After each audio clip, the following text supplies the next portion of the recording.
नमस्कार, आपण पाहताय कोकणचं नंबर 1 महा चॅनल कोकण सात लाईव्ह. बातमीपत्रात आपलं स्वागत. सुरुवात करूया हेडलाईन्सनं. हेडलाइन्सचे प्रायोजक आहेत पारुल युनिव्हर्सिटी.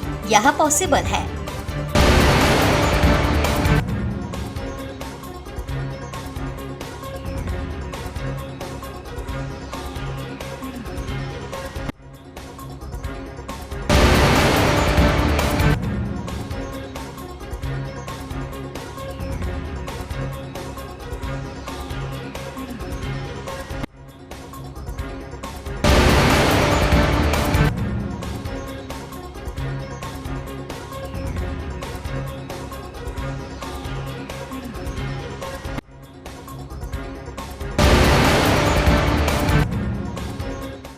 आता पाहूया सविस्तर बातम्या. सावंतवाडी शहरामध्ये भटक्या कुत्र्यांची वाढती संख्या नियंत्रित करणं तसंच नागरिकांचे आरोग्य व सुरक्षिततेच्या दृष्टीने सावंतवाडी नगर परिषदेमार्फत भटक्या कुत्र्यांचं निर्बीजीकरण व रेबीज प्रतिबंधक लसीकरण मोहीम राबवण्यात आली आहे. या मोहिमेअंतर्गत शहरातील विविध प्रभागांमध्ये भटक्या कुत्र्यांना मानवीय पद्धतीने पकडून त्यांचं निर्बीजीकरण व रेबीज प्रतिबंधक लसीकरण करण्यात येत आहे. पाहूयात.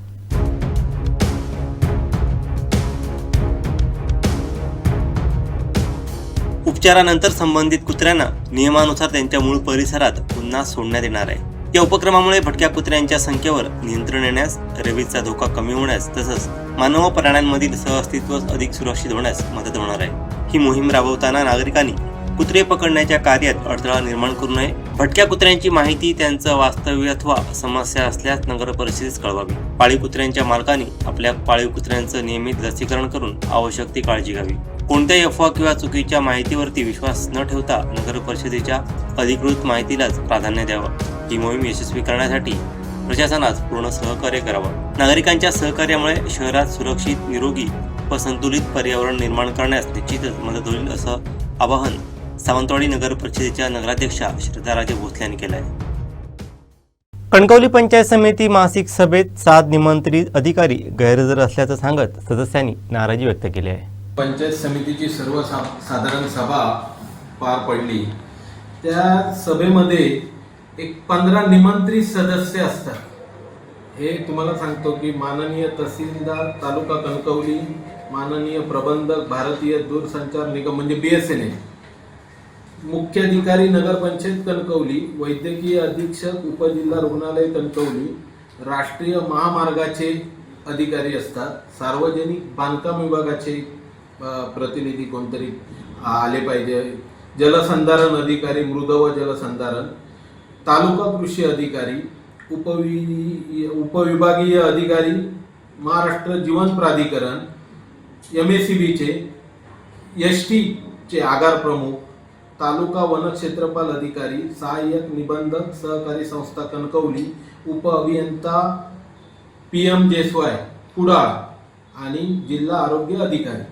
ह्यातले फक्त कणकवली मुख्याधिकारी, तालुका कृषी अधिकारी, उपविभागीय अधिकारी, महाराष्ट्र जीवन प्राधिकरण, ST चे आगार प्रमुख होते आणि तालुका वनक्षेत्रपाल आणि MACB एवढेच 5 त्यांचे प्रतिनिधी या ठिकाणी हजर होते.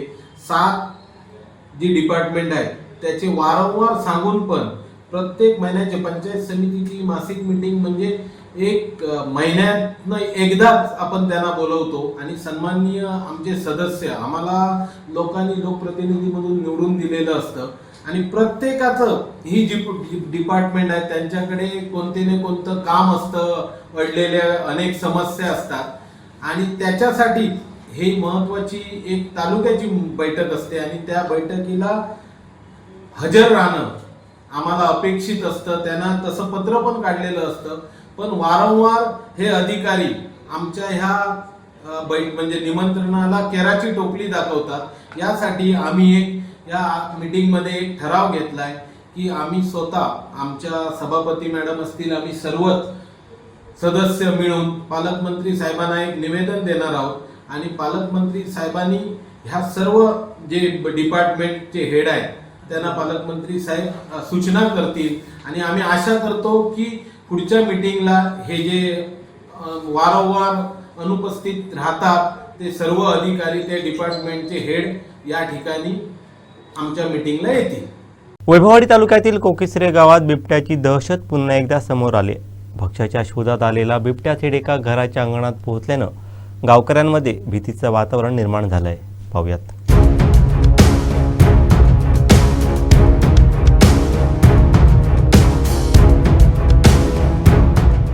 वैभववाडी तालुक्यातील कोकिसरे पालकरवाडी येथे भूषण गावडे यांच्या घराच्या अंगणात बिबट्या आल्याची घटना घडली. सोमवारी मध्यरात्रीच्या सुमारास भक्ष्याच्या शोधात हा बिबट्या थेट मानवी वस्तीत शिरल्यानं परिसरात एकच खळबळ उडाली. ही सर्व घटना गावडे यांच्या घरी बसवलेल्या सीसीटीव्हीत कैद करण्यात आली. बिबट्या मध्यरात्री 1:30 वाजण्याच्या सुमारास घराच्या अंगणात आला. अंगणात असलेली टॉवेल घेऊन गेला. बिबट्याचा वावर दिसताच गावडे कुटुंबियांची भीतीनं गळान उडाली. काही वेळ परिसरात बिबट्यानं वावर केल्यानंतर तो पुन्हा अंधाराचा फायदा घेत निघून गेल्याचं दिसत आहे. या घटनेनंतर संपूर्ण पालकरवाडीत भीतीचं वातावरण पसरलं आहे. या घटनेची माहिती गावडे यांनी वन विभागाच्या अधिकाऱ्यांनाही दिली.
वैभववाडी तालुक्यातील करुळू गावठण येथील सदानंद हरिश्चंद्र कदम हे शेतकरी पुराच्या पाण्यात वाहून गेले. शेतीच्या कामाला जात असताना ही दुर्दैवी घटना आज सकाळी घडली. बेपत्ता शेतकऱ्याचा शोध घेण्यासाठी प्रशासनासह सह्याद्री जीवरक्षक टीमकडून युद्ध पातळीवरती शोध मोहीम सुरू आहे. वैभववाडी तालुक्यात सोमवारपासून मुसळधार पाऊस कोसळत आहे. त्यामुळे सर्व नदी नाले व ओढे दुथडी भरून वाहत आहेत. अशातच करुळू गावठण मुंबई येथील शेतकरी सदानंद हरिश्चंद्र कदम वय वर्ष 60 ही पुराच्या पाण्यात वाहून गेल्याची दुर्दैवी घटना घडली आहे. कदम हे शेतीच्या कामाला जात होते. नदीतून जात असताना त्यांचा पाय घसरून ते वाहून गेल्याची घटना घडली आहे. घटनेची माहिती मिळताच ग्रामस्थांनी तातडीने शोधकार्य सुरू केलं. त्यानंतर सह्याद्री जीवरक्षक टीमचे तब्बल 40 स्वयंसेवक घटनास्थळी दाखल झाले असून नदीपात्र आणि परिसरात कसून शोध मोहीम सुरू आहे. घटनास्थळी पोलीस, महसूल विभागाचे अधिकारी आणि स्थानिक प्रशासनही दाखल झालंय. मुसळधार पाऊस आणि नदीतील पाण्याचा प्रचंड वेग यामुळे शोधकार्यात अडथळे येत असले तरी सर्व यंत्रणा बेपत्ता शेतकऱ्याचा शोध घेण्यासाठी प्रयत्नांची पराकाष्ठा करत आहे. गावचे सरपंच नरेंद्र कोलते सकाळपासून घटनास्थळी उपस्थित असून ते या शोध मोहिमेवरती लक्ष ठेवून आहेत. सह्याद्रीच्या कड्याकपाऱ्यातून कोसळणारा बाबा धबधबा सध्या ओसंडून वाहत आहे. चौकुळ कुंभवडे गावात हा धबधबा पर्यटकांच्या डोळ्यांचं पारणं फेडतोय.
बहुजनता आहे, बहुजन सुख आहे अशा प्रकारचं ब्रीदवाक्य हे एसटीचं आहे.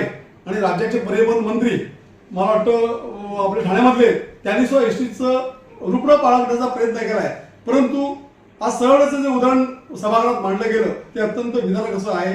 मला वाटतं एसटीला जी मुलं आहेत, कॉलेजची असतील, हायस्कूलमधली असतील, पहिली ते चौथीपर्यंतची असतील, या मुलांसाठी या खऱ्या महत्वाच्या गाड्या आहेत. परंतु आमच्याच पंचायत समितीच्या सदस्या तळवडेकर मॅडम यांनी जो आपला अनुभव सांगितला तो अत्यंत विदारक असा आहे. मला वाटतं ग्रामीण भागातनं रस्ते रुंद असतात, झाडी वाढलेली असते, अशा परिस्थितीत एसटीचे बेदरकार ड्रायव्हर हे कुठला विचार न करता अतिशय स्पीडली त्या एसट्या घेऊन जातात. हात दाबून सुद्धा हे काही वेळा थांबत नाही. अशा प्रकारची एसटी खड्ड्यात घालण्याचं काम जर हे लोक कर्मचारी करत असतील तर गांभीर्याने विचार करावा लागेल. याबाबतीत सभागृहात तीव्र नाराजी व्यक्त केली आहे. मला वाटतं ऍक्सिडेंट व्हायला वेळ लागणार नाही, कारण हे सगळे ग्रामीण भागातले रस्ते जे आहेत ते अरुंद रस्ते आहेत आणि ह्या अशा परिस्थितीत एसटी आपल्याला पॅसेंजर असले तरच एसटी चालेल हे लक्षात ठेवून त्याच्या पुढे ही दक्षता घेतली जाईल अशा प्रकारचे आश्वासन मला वाटतं स्थानिक प्रमुखांनी दिलंय ते पाळावं. अन्यथा पुढच्या मीटिंगमध्ये या बाबतीत आम्हाला वेगळा विचार करावा लागेल. अंगावरती आतमध्ये मुलं घरामध्ये जाईपर्यंत गाडी सरळ एवढी फास्ट विषय होता. या बाबतीत गेले 10 वर्ष आम्ही कायम संघर्ष करतो. फळपीक विम्याच्या बाबतीत फळपीक विमा कंपनी, शासन, शेतकरी आणि कृषी विभाग ह्या चौघांवर हा सगळा अवलंबून आहे आणि याचं तर मध्यस्थ म्हणून कृषी विभाग एक काम करते. पण दुर्दैवानं म्हणावं लागतंय की जी वेदर स्टेशन आहेत बसवली त्या वेदर स्टेशनचं मेंटेनन्स जो आहे तो योग्य प्रमाणात योग्य वेळी होत नाही, कारण त्याचा कालावधी जो आहे तो 30 नोव्हेंबर ते 15 मे असा याचा कालावधी आहे आणि या कालावधीत त्याचा मेंटेनन्स केला तर आज जो पीक विमा मला वाटतं देवगड तालुक्यात 3 अशी मंडळं आहेत की त्यांना 0 मिळाला आहे. काही मंडळांना नाममात्र मिळाला आहे. उदाहरणार्थ माझं मी पीक विमा उतरला होता 5,000 रुपये, मला 10,000 रुपयेच मिळत आहे. तर पीक विमा हा जर खरोखरच मिळण्यास पात्र व्हायला पाहिजे असेल तर वेदर स्टेशन सक्षम करणं महत्वाचं आहे. ऍक्च्युअल हा जो सगळा वेदर स्टेशनचा विषय आहे हा मुळात त्यांनी चुकीची बसवली आहे, कारण महसूल मंडळ हे महसूल खात्यात आपल्या ऍडजस्टमेंटसाठी एखादं गाव निवडलं असतं आणि त्याच गावात त्यांनी ती वेदर स्टेशन बसवली आहे.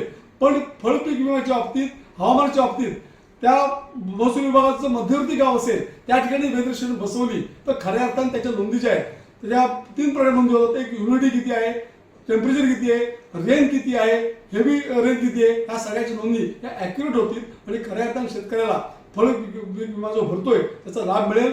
देवगडमध्ये यंदा तर अशी परिस्थिती आहे तर सगळे जवळजवळ 99% शेतकरी हे कर्जबाजारी झाले. आमची आशा होती इन्शुरन्स कंपनीकडनं की निश्चितपणे शेतकऱ्याला काहीतरी मदत मिळेल, पण ती सुद्धा फोल ठरलेली आहे. याचं एकच कारण इन्शुरन्स कंपनी फक्त हप्ते जमा करण्यापुरते इथे येतात, बँक परस्पर हप्ते आमचे कापून घेते, पण शेतकऱ्याला बेनिफिट देताना हा त्याच्या आता शेवटी भोपळा येतो. अशा प्रकारचं काम हे चालणार नाही. आम्ही या सभागृहात तालुका कृषी अधिकारी यांना विनंती केली की तात्काळ जिल्हाधिकाऱ्यांनी या बाबतीत देवगडमध्ये कृषी अधिकारी असतील, वेदर स्टेशनचे लोक असतील, इन्शुरन्स कंपनी असेल आणि पंचायत समितीचे सदस्य आणि त्या ह्याच्यामधले काही सोसायटी असतील, अंमलबजावणी संस्था असतील, अन्य काही असतील यांना घेऊन संयुक्त मिटिंग लावा आणि ह्याचा एक सरसकट देवगड तालुक्यात जी आपली 5-6 मंडळ आहेत त्या सगळ्यांना सरसकट नुकसान भरपाई जाहीर करावी अशी आमची मागणी आहे आणि जिल्हाधिकाऱ्यांनी याचा गांभीर्याने विचार करावा. देवगड हा आंबा मँगो बेल्ट जास्तीत जास्त आंबा उत्पादन करणारा तालुका आहे आणि अशा प्रकारे शेतकऱ्याचं कंबरडं मोडलं असेल जर तर हा शेतकरी परत उभा राहणार नाही. त्याला विम्याचा आधार आहे.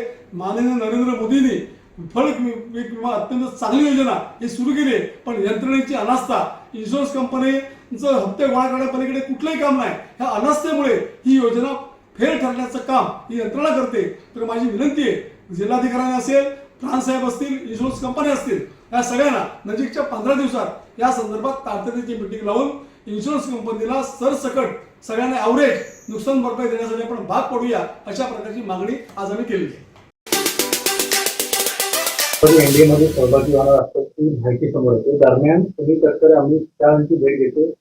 या भेटीत विविध विषयांवरती देखील चर्चा झाली आहे असं पण माहिती दिली. त्यानंतर सुप्रिया सुळे अमित शहाची भेट घेतली. मुलीच्या रिसेप्शनचं निमंत्रण देण्यासाठी मी भेट घेतल्याचं असं म्हटलं होतं. मात्र या गाठीमुळे पवारांची राष्ट्रवादी सत्तेत सामील होणार असल्याची चर्चा होते. शिक्कामोर्तब झालेला आहे. शिक्कामोर्तब तोपर्यंत होत नाही जोपर्यंत प्रत्यक्षामध्ये ते पाठिंबा जाहीर करत नाही तोपर्यंत. त्याच्यामुळे सुप्रियाताईंची सुद्धा एक मुलाखत मी बघितलेली होती. त्याच्यामध्ये त्यांनी म्हटलेलं होतं की जी आपण महिला विधेयक आणतो त्याच्यामध्ये अधिकची जर जागा निर्माण होणार असतील तर आमचा पाठिंबा राहील. शेवटी तो कंडिशनल पाठिंबा असं म्हणता येईल. कंडिशनल पाठिंबा वेगळा असतो आणि एनडीए मध्ये सहभागी होणं हे वेगळं असतं. त्याच्यामध्ये तुम्ही सत्तेमध्ये सुद्धा येता, तुमच्यापैकी काही लोकांना मंत्री होण्याची संधी मिळते. तर हा नेमका पवारसाहेब हे खूप अनुभवी आहेत आणि त्यांच्या अनुभवाचा फायदा जर देशाच्या हितासाठी झाला तर त्याचे सर्वांनीच स्वागत केलं पाहिजे असं मला वाटतं. त्यावर संजय राऊत असं पण म्हणतात, शरद पवार यांची राष्ट्रवादी पक्ष कधीही जातीयवादी आणि राष्ट्रविघातक पक्षासोबत जाणार नाही अशी खात्री संजय राऊत यांनी व्यक्त केली आहे. पवारांच्या विचारधारणेत नरेंद्र मोदींचा भाजप पक्ष एक असं आहे की देशविघातक हा मुळात शब्दच चुकीचा आहे. आज तुम्ही जर परदेशामध्ये गेला, मी अनेक वेळा परदेशामध्ये जातो, म्हणजे काही कामाच्या निमित्ताने जातो, त्याला एक गोष्ट लक्षात येते की पूर्वी आम्ही ज्याला जायचो आणि आज आम्हाला काय मान परदेशामध्ये दिला जातो. एक भारतीय म्हटल्यानंतर त्याच्याकडे आदराने बघितलं जातं. पूर्वी आमच्याकडे भारतीय म्हणजे कोणीतरी गरीब किंवा एक आपल्यापेक्षा कमी दर्जाचा मनुष्य असंच बघितलं जायचं. आता ती परिस्थिती जगभरामध्ये राहिलेली नाहीये. देशाला या पातळीवर कोणी नेलं याचा विचार केला पाहिजे. आज आपण शस्त्रास्त्राच्या निर्मितीमध्ये जगामध्ये दुसऱ्या क्रमांकावर आहोत. हे कोणी केलं याचा विचार केला पाहिजे. आज आपल्याकडे सगळ्यात जास्त मेडिकल कॉलेजेस येतात जगभरामध्ये. वैद्यकीय जे एक्सपर्ट्स आहेत त्यांचा तुटवडा आहे. तो तुटवडा लक्षात घेऊन दूरदृष्टीचा दृष्टिकोन ठेवून प्रत्येक जिल्ह्यामध्ये स्वतःची मेडिकल कॉलेजेस होत आहेत. आज आमच्या मेडिकल कॉलेजमधून 100 लोक सिंधुदुर्गच्या मेडिकल कॉलेजमधून बाहेर पडले. उद्या ते अप्रेंटिस म्हणून सिंधुदुर्गमध्येच येणार आहेत. त्याच्यामुळे सिंधुदुर्गसारख्या छोट्याशा जिल्ह्याला एकाला 100 डॉक्टर मिळाले तर केवढा फरक पडू शकतो, लोक किती समाधानी होऊ शकतात याचा विचार केला पाहिजे. राष्ट्रात प्रगतीच्या दिशेने जातोय. आमच्या ट्रेन आहेत या 100-120च्या स्पीडने धावत आहेत. हे कधी आपण स्वप्नात बघितलेलं नव्हतं. काही दिवसांमध्ये आपल्याकडे बुलेट ट्रेन चालू होईल. अनेक रस्ते म्हणजे अगदी थेट कन्याकुमारी पासून हिमालयापर्यंत प्रत्येक ठिकाणी 4 लेन रस्ते झालेले आहेत. अनेक ठिकाणी मोठे मोठे टनल झालेले आहेत. जगातले सगळ्यात मोठे टनल भारतामध्ये झालेले आहेत. जगातले सगळ्यात मोठे समुद्रातले पूल भारतामध्ये झालेले आहेत. जगातले सर्वात उंच पूल भारतामध्ये झालेले आहेत. देशाचा थोडा तरी स्वाभिमान ठेवा. किती दिवस राजकारण करत बसणार, याला मर्यादा असते. शेवटी या मर्यादेचं पालन प्रत्येकाने केलं पाहिजे असं मला वाटतं. आणि ही मोदी साहेबांची दूरदृष्टी होती, त्याच्यामुळे भारताने एवढी प्रगती केली. वस्तुस्थिती आहे, प्रत्येक जो पंतप्रधान झाला त्याने आपल्या परीने प्रयत्न केलेला आहे. परंतु जे फोकस्ड काम एकदा ठरवलं की हवाई वाहतूक सर्वसामान्यांसाठी खुली करायची, तर जवळजवळ जेवढे एअरपोर्ट होते त्याच्या तिप्पट एअरपोर्ट आज भारतामध्ये अस्तित्वामध्ये आलेले आहेत. लहान लहान गावांच्या मध्ये छोट्या म्हणजे आपण ज्याला 2 टायर 3 टायर सिटीज म्हणतो याच्यामधून एअरपोर्टची सुरुवात झालेली आहे. आज सर्वसामान्य मनुष्य विमानातून प्रवास करायला लागलेला आहे. केवढा फरक भारतामध्ये पडला आहे तो बघितला पाहिजे. आज प्रत्येकाच्या घरामध्ये अन्नधान्य हे जवळजवळ मोफत आपल्याला म्हणता येईल, म्हणजे एवढ्या अल्प किमतीमध्ये पुरवलं जातं आणि त्याच्यामुळे भारतामध्ये शांतता आहे. हे सगळं तुम्ही बघणार नाही का? एक काळ होता की आम्हाला गरीब देश म्हटलं जायचं. आज जवळजवळ 25 कोटी लोक, 25 कोटी कुटुंब, 25 कोटी लोक ही दारिद्र्य रेषेच्या बाहेर आलेली आहे. कोणी केली ही कामगिरी? आणि ह्याला देशाची प्रगती म्हणतात. ज्याला गरीब मनुष्य सुखी होतो त्याला देशाची प्रगती म्हणतात. आणि त्याच्यामुळे आज देश आपला प्रगती करतोय. त्या प्रगतीच्या गंगेमध्ये प्रत्येकाने सामील झालं पाहिजे, मुख्य प्रवाहामध्ये सामील झालं पाहिजे असं मला स्वतःला वाटतं. काही आमचा संयम सुटत चाललाय, आम्हाला उत्तर पाहिजे. अजित पवार विमान दुर्घटनेचं चौकशीवर युगंधर पवार यांनी प्रस्ताव याची चौकशी चालू आहे, आपल्याला सुद्धा माहिती आहे. आणि स्वतः मुख्यमंत्र्यांनी याचं उत्तर विधानसभेमध्ये दिलेलं आहे.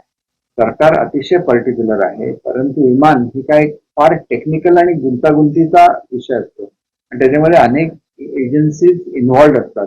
त्याच्यामध्ये अगदी ज्यांनी ते विमान तयार केलं त्या कंपन्यांपासून ते आंतरराष्ट्रीय याच्यातले एक्सपर्ट्स, भारतामधले त्या संदर्भात असलेल्या वेगवेगळ्या एजन्सी यांचा त्याच्यामध्ये खूप मोठा रोल असतो. आणि त्याच्यामुळे हे सगळं त्यांच्याकडून जी चौकशी चालू आहे. तर भारतीय चर्मकार संघटनेचा अध्यक्ष असून मी संपूर्ण याचं काम करतोय. समाजामध्ये चांगल्या पद्धतीने काम करतोय. माझे चर्चा आहेत, माझे नाव आहे, सगळं आहे. लोकांना मी मदत करतो. अशा स्थितीत एक दिवशी असा प्रकार घडला की माझ्या मुलाने काहीतरी डंपरचा विषय झाला होता, पण माझ्या दिवशी मी नव्हतो इथे. पण मगदूम साहेब अचानक माझ्या घराकडे 7:45ला आले आणि त्यांनी मला विचारलं माझ्या मुलाबद्दल. मी म्हटलं माझ्या मुलाबद्दल मला काही माहित नाही, तुम्ही समोरच्या घरात जाऊन त्याची चौकशी करा. मग त्यांच्याने मला जबरदस्तीने मला आपल्या गाडीत नेऊन पोलीस स्टेशनवर नेऊन मला बेदम त्यांनी मारहाण केली. मला काही सूचना, कुठलीही सूचना न देता आणि नको ते माझ्यावर गुन्हे पण दाखल केले. हे कितपर्यंत योग्य नाही हा मी डायरेक्ट मानवी अधिकार बॉम्बेमध्ये मी त्याच्यावर केस टाकली आणि ती केस मला आता त्याच्यात त्यांना 2 वर्षाची इंटरमेंट कमी झालं, त्यांना 50,000चं फाईन बसली, तरी पण मला ती सजा कमीच वाटते. म्हणून मी आज पुढचं पाऊल हायकोर्टात किंवा इतर कोर्टात जाण्याची मी तयारी ठेवलेली आहे. कुडाळ तालुक्यासह संपूर्ण सिंधुदुर्ग जिल्ह्यात यंदा पावसाचं प्रमाण अपुरं राहिलंय. याचा थेट परिणाम स्थानिकांच्या भाजी उत्पादनावरती झालाय. बाजारात मुळा, लाल माठ, भेंडी, वाल आणि दोडकी या गावठी भाज्यांची आवक प्रचंड कमी आहे. पिकांना वेळेवर पाणी न मिळाल्यामुळे शेतातच भाज्यांची वाढ खुंटली आहे.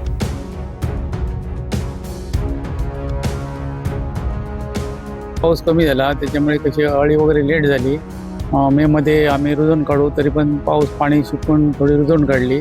नंतर मग आता जूनच्या शेवटच्या आठवड्यामध्ये ही भाजी घातली, मुळा भाजी, लाल भाजी, भेंडी, दोडकी घातली, कारली घातली. पण ते आता कसं पुढे पाऊस असला तर ते भेटेल, तरी पण थोडी थोडी आम्हाला विकायला भेटते भाजी. आता कमी झालेलं आहे. दरवर्षीप्रमाणे दरवर्षी होते भाजी, पण ह्यावर्षी कमी प्रमाण आहे भाजीचा.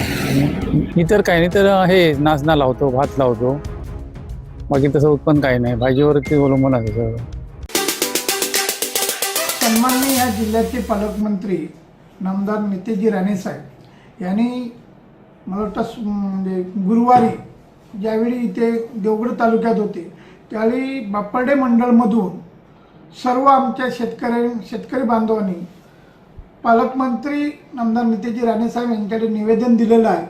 आणि मी या कृषीच्या माध्यमातून त्यांना सूचना केलेली आहे की विमा कंपनी जी आहे ही वारंवार वेगवेगळं कारण दाखवून शेतकऱ्यांना कुठेतरी त्या लाभापासून वंचित राहण्याचं काम करत आहे.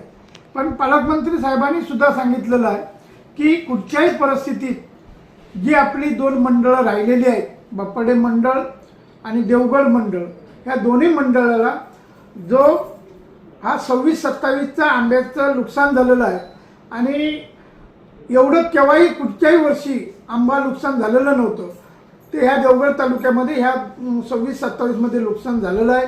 आंबा पीक आलेलं नाही आणि संपूर्णपणे या देवगड तालुक्याला आंबा पिकाची जी रक्कम आहे ती विमा कंपनीकडून मिळावी ही साहेबांचाही प्रयत्न आणि साहेबांनी आश्वासन दिलेलं आहे की या देवगड तालुक्यामध्ये देवगड मंडळ आणि बापर्डे मंडळ या दोन्ही मंडळांना विमा कंपनीकडून पैसे द्यायला लावणार असं साहेबांनी आश्वासन दिलेलं आहे. आणि त्या संबंधित कृषी विभागाला आपण कृषीच्या बाबतीत ज्यावेळी हा विषय आला त्यावेळी विमा कंपनीकडे बापर्डे मंडळमधून 75 लाख रुपये शेतकऱ्यांनी आपल्या विमा कंपनीमध्ये पैसे भरलेले आहेत. आणि आज ज्यावेळी माहिती देताना कृषी विभागाकडून थोडीशी चुकीची माहिती समोर आलेली आहे की 16,000 रुपये आज त्या मंडळामध्ये मिळत आहेत हेक्टरी. हा विषय पूर्णपणे चुकीचा आहे, कारण शेतकऱ्यांनी एवढी जी रक्कम भरलेली आहे या देवगड मंडळमध्ये असू दे, बापर्डे मंडळ, सर्वच जी मंडळ आहेत त्याने आपल्या शेतकऱ्यांनी आपल्या विमा कंपनीकडे 75 लाख तर आम्ही बापर्डे मंडळाने भरलेले आहे. आणि तसेच संपूर्ण या देवगड तालुक्यात जी मंडळ आहेत हवामान केंद्राची आणि कृषी खातं आणि विमा कंपनी, या विमा कंपनीने पूर्णपणे शेतकऱ्यांना जो फायदा मिळाला पाहिजे, शेतकऱ्यांना जी नुकसान झालेले आहे त्या नुकसानीला ह्या टायमाला तरी 26-27मध्ये जी परिस्थिती शेतकऱ्यांना उद्भवलेली आहे त्या परिस्थितीमध्ये कुठच्याही परिस्थितीत शेतकऱ्यांना तो जो विमा भरलेला आहे त्या विमा कंपनीकडून विमा मिळालाच पाहिजे ही आमची आजी मागणी आहे. आणि कायमस्वरूपी मिळत नाही तोपर्यंत ही मागणीच राहणार. मला वाटलं आहे की देवगड तालुक्यात एक आज आंबा धंदा सुद्धा हा अत्यंत धोकादायक असं झालेला आहे. गेले 3 ते 4 वर्ष आंब्या धंद्याला जी उतरती कळा लागली त्याला एक काहीतरी पर्याय राहावा. ह्या तालुक्यात अनेक शेकडो बेरोजगार, मग ते ITI असेल, अन्य काही त्यांच्याकडे क्वालिफिकेशन असेल, आज अक्षरशः बेकार आहेत. मुंबईत सुद्धा नोकऱ्या नाही ती परिस्थिती आहे. तर त्या सगळ्याचा विचार करता जिल्ह्याचे आमचे पालकमंत्री आदरणीय नितेश राणे, उद्योगमंत्री, आपल्याच जिल्ह्याचे पूर्वीचे पालकमंत्री उदय सामंत यांच्याकडे एक मुख्य आपण ठराव केला आहे की देवगड तालुक्यामध्ये एक चांगल्या प्रकारची MIDC, जेणेकरून काही उद्योग इथे चांगले उभे राहतील. फळ प्रक्रिया असेल, ऑटोमोबाईलमध्ये काही असतील, अन्य काही उद्योग असतील, त्यासाठी जी जमीन लागेल ती निश्चितपणे उपलब्ध करून देण्याचा प्रयत्न नारका माणूस करेल. आणि या बाबतीत अनेक गावांमध्ये मी चर्चाही केलेली आहे की ज्यावेळी आपण म्हणतो की तरुणांनी इथे राहावं, त्यावेळी समोर त्यांना उद्योगही पाहिजे. मग उद्योगाला ज्या पायाभूत सुविधा आहेत त्यापैकी MIDC हा विषय आहे. आज आपण रत्नागिरी बघितलं तर रत्नागिरीचं MIDCमुळे पूर्ण रूप पालटलंय. त्याचप्रमाणे देवगड तालुक्यात सुद्धा MIDC जर चांगली उभी राहिली तर इथल्या शेकडो हातांना काम मिळेल. MIDCच्या मुळे त्याच्यावर जे काही आधारित गोष्टी असतात त्याच्यात रोजगार क्रिएट होऊ शकतो. आणि ही मागणी मी लावून धरली. मला वाटतं ज्याप्रमाणे या जिल्ह्यामध्ये मी जिल्हा परिषद मेंबर असताना इथे कृषी उत्पन्न बाजार समिती पाहिजे असा 15 वर्षापूर्वी आम्ही ठराव केला होता. माझं म्हणणं त्यावेळी झालं नसेल, पण आज का असेना नांदगाव सारख्या ठिकाणी कृषी उत्पन्न बाजार समिती उभी राहते. तसंच MIDCच्या बाबतीत जर आपण आज आणलं, सरकार आज महायुती सरकार आहे, तर आज काही अशक्य नाही. तेव्हा माझी या दोन्ही पालकमंत्री असतील, उद्योगमंत्री असतील, शासन असेल, त्यांना विनंती आहे की तात्काळ या ठरावाचा गांभीर्याने विचार करून देवगडसाठी MIDC मंजूर करावी. आणि भविष्यात जर MIDC आली तर देवगडचा रोजगाराचा प्रश्न बऱ्याच अंशी सुटेल अशी मला खात्री आहे. देवगड जामसंडे नगरपंचायत हद्दीतील रस्त्यांची अत्यंत दुरवस्था झाल्यानं नागरिकांमध्ये नाराजी आहे. रस्त्यांवर जागोजागी पडलेल्या खड्ड्यांमुळे वाहन चालकांसह पादचाऱ्यांनाही मोठा त्रास सहन करावा लागतोय. तसं शहरातील विविध मूलभूत सुविधांबाबतही नागरिकांच्या वतीने देवगड जामसंडे शहर विकास समन्वय समितीनं नगरपंचायतच्या मुख्याधिकाऱ्यांना निवेदन सादर करून तातडीने उपाययोजना करण्याची मागणी केली आहे.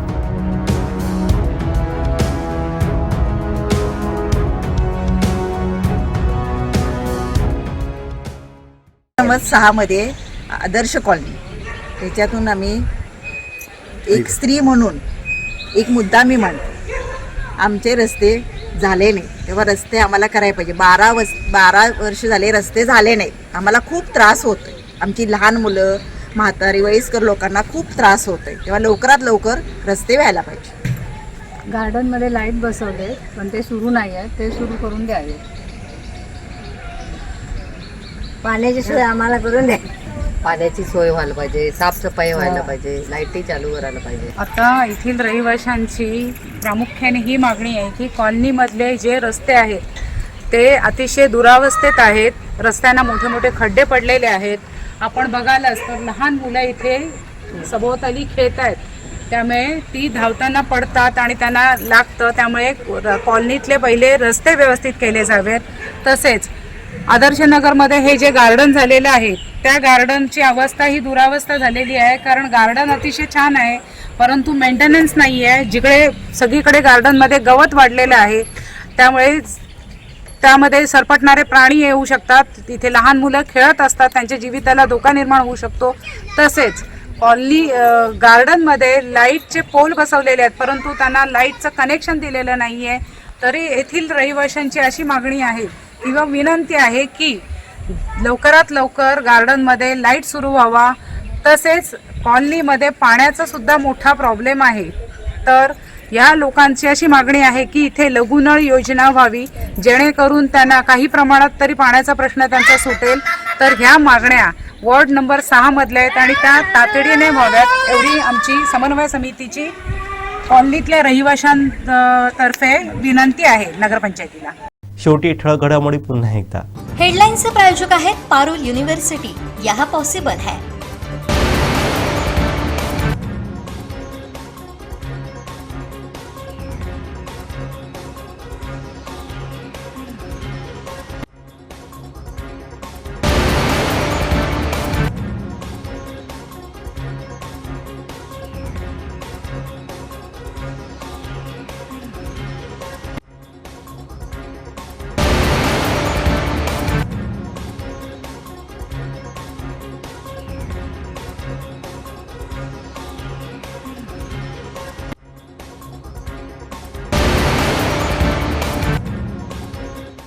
बातमीपत्रात वेळ झाली ते थांबण्याची. पाहत राहा बदलत्या कोकणचा बुलंद आवाज. कोकणचं नंबर 1 महा चॅनल कोकण 7 लाईव्ह. धन्यवाद.